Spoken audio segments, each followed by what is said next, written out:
Hi, welcome back to my channel. I am really excited to talk to you about A Perilous Perspective by Anna Lee Huber.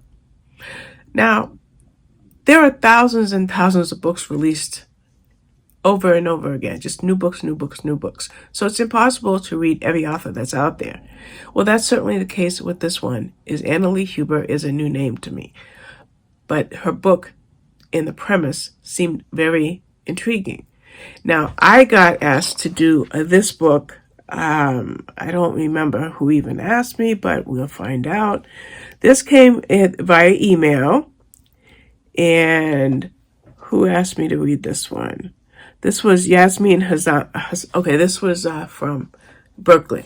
So the publicist at Berkeley invited me to read this book. I read the blurb and I'm like, I don't know if I want to read something that's this far into a series. But then I reread the blurb and it sounded really good. So, how did I fare? Was I lost? Was I confused? Was I bored? No, no, and no.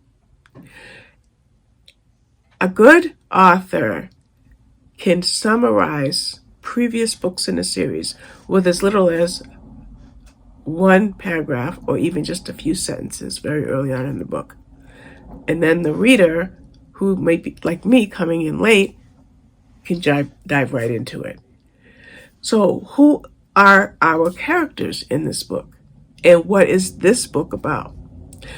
If I didn't say it already, it's the 10th book in the Lady Darby mystery series. So we got 10 books in, and I'm picking up on this book. Well, Lady Darby and her husband, Sebastian Gage, are inquiry agents, investigators in 1830 Scotland. Now, I love that because not only do we have the Lady Darby and Sebastian Gage, but they have a little daughter named Emma. But yet, Kiara is still an investigator in that time frame. So that's really intriguing. But as far as this book is concerned, we have a wedding that's about to take place. It's Kiara's cousin Charlotte's wedding. Now, Charlotte is a little dismayed because her father does not approve of her intended, his name is Rye. Her father is a stickler for propriety, and call it class distinction or what have you, he does not approve of the man she's about to marry. Now, of course, Charlotte doesn't need her father's permission, but she certainly wants his blessing.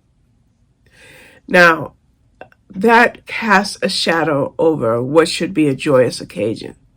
But there's even more that make this wedding seem highly unlikely to happen. And that is the fact that there's a murder. A murder takes place, putting Kiara and Sebastian on the job to find a killer. Then as they start to investigate and start talking to different people who are gathered for this momentous occasion, the subject of art forgery comes up. As a matter of fact, not only does this book mention certain notable artists, but I had to go back because I saw the name Holbein. Now, a colorist, I have coloring books, they're right there, right there. And behind me, you can't see it, the chair's blocking it, but this is all coloring. Well, Holbein is a brand of coloring pencils that it's everybody's unicorn. They want these pencils. So it was nice to see a reference to a famous artist in a fictional book. So I kind of like that Anna Lee Huber did that. But what about the murder? What about the possible forgeries? Is there anything more going on? In fact, yes, there is. There are lies and secrets, and these lies and secrets are beginning to be unfolded, almost to the point where everybody is scrambling to get to the truth of the matter, most notably Kiara and Sebastian.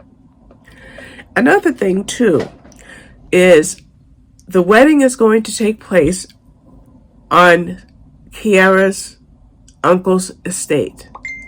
This affords Kiara the opportunity to spend time with her uncle, something that she hasn't been able to do.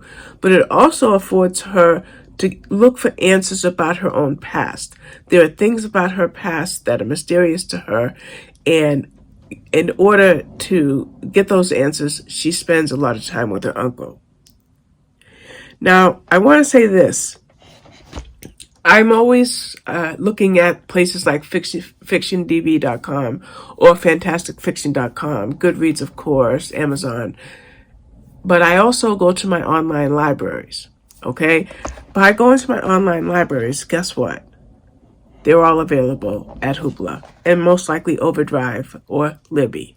So I will be binge reading this entire series as soon as reasonably possible because I just want to look at this. I think if these books come out every year like I think they do, 12, 13, 14. Yes, these books come out once a year. So I have plenty of time to read the first 8 books so that when book number 11 comes out, I'll be ready.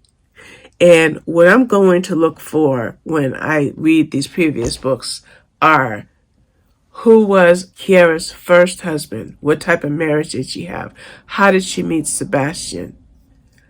What is their relationship like? Those are things that I'm excited as a reader to delve into. So that's about all I'll say about this. You'll notice when I do my book reviews, I can be very vague. There are times when I'll be specific, like say regarding a character's name or a side story. But there's a lot of vagueness because what I want to do is pique your interest, make you go to your library or go to Amazon or go to Audible and get this book because I want you to read it. I think you'll enjoy it. Now, as far as where this book is available, like I said, I know that books 1 through 9 are available on online as in the library, but in case book number 11 isn't, it's currently at the Kindle store for $11.99. So you can at least get the first batch of them from your library, and you may have to get the latest one. And I did check, it is an audiobook as well. And there you have it. I'm excited that I've read these books, and I can't wait at this book, and I can't wait to read all the other ones. Thank you for watching. Bye-bye.